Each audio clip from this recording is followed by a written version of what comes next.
Eh bien écoutez, j'espère que vous allez bien actuellement au parc du But Chaumont sur Paris. Très content, très content. C'est clairement un des parcs les plus beaux de Paris, si ce n'est même le plus beau selon moi. Et je reviens un peu dans ce format de vidéo que j'apprécie particulièrement, où je prends simplement ma caméra et je parle des sujets de société, de l'actualité ou peu importe. Et je pense qu'il n'y avait pas meilleur retour qu'aujourd'hui. Elle est magnifique cette Toscane. Regardez-moi ça. C'est magnifique. Faire attention. Alors, je pense qu'il n'y avait pas meilleur retour qu'aujourd'hui. Une vidéo est sortie il y a de ça quelques jours, où une jeune femme a réalisé l'exploit, parce que oui, on peut parler d'exploit, de coucher avec 100 hommes. 100 hommes en 24 heures, si je ne me trompe pas. Alors, bien entendu, il y a eu de la récupération derrière cette action, de la part des néo-féministes. Pour vous décrire un peu la vidéo, au bout de 24 heures forcément, elle fond en larmes face à son acte, et je pense qu'elle prend conscience de ce qu'elle vient de faire.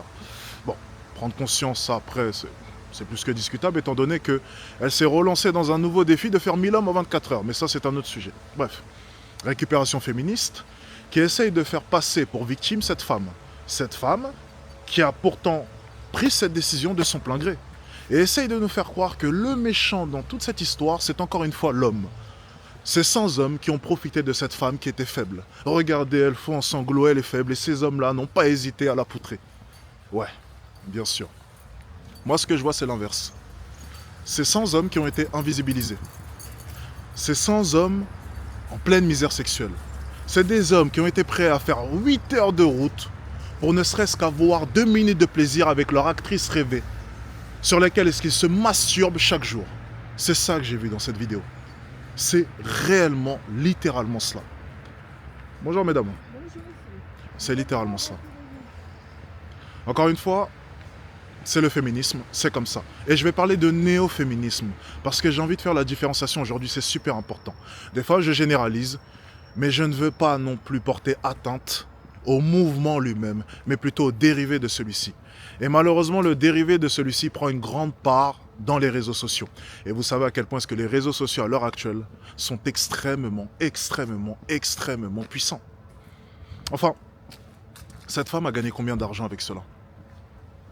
Alors, de sources sûres, elle est millionnaire bien entendu. Donc sa société génère plusieurs millions. Cette femme a fait le choix de faire cet acte. Et encore une fois, ça souligne un point, et je le dis souvent, c'est est-ce qu'il faut, oui ou non, condamner ce genre d'acte?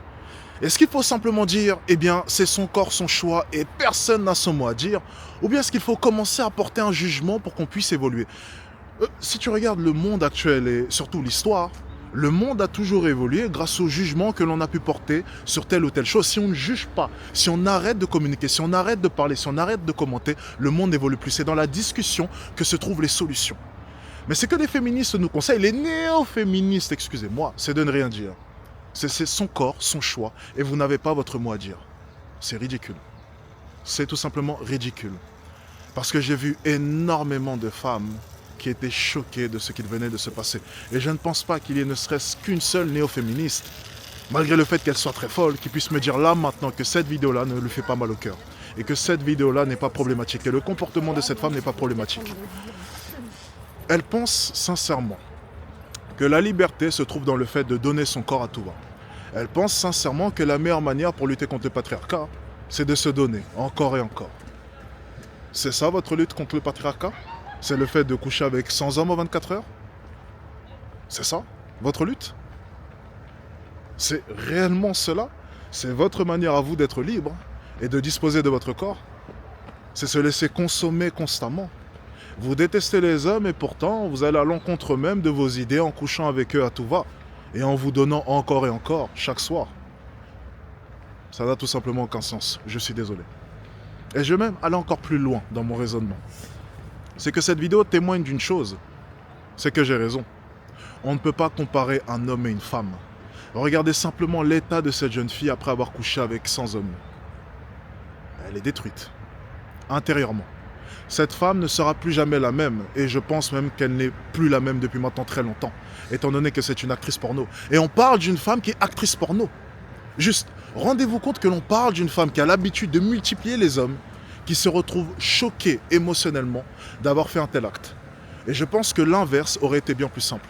Je ne pense pas qu'un homme se serait écroulé après avoir couché avec sa femme. Je ne pense pas qu'un homme aurait été abattu après avoir couché avec sa femme. Tout simplement parce que nous n'avons pas la même fonction, nous n'avons pas le même rôle dans la relation sexuelle à proprement parler.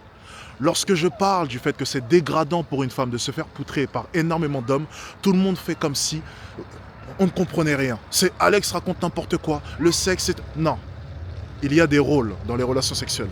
Et la femme, que vous le vouliez ou non, se fait entre guillemets souiller. Elle se fait dominer dans l'acte. Et oui, émotionnellement, se faire dominer, c'est dur. Par un homme que l'on aime, oui. Par deux hommes que l'on n'aime pas, ça devient très compliqué. Par 3 hommes, 4 hommes, 5 hommes. Et plus tu multiplies, plus c'est compliqué. Et ça, c'est une chose que vous ne pouvez pas nier. Et cette vidéo en témoigne. Mais l'inverse aurait été bien plus simple et vous le savez. Soumettre 100 femmes, c'est quand même plus simple que se faire soumettre 100 fois. Et tout le monde le sait. Enfin bref. Comme je le dis souvent dans ce genre de vidéo, encore un jour de plus dans ce monde de merde. À la prochaine.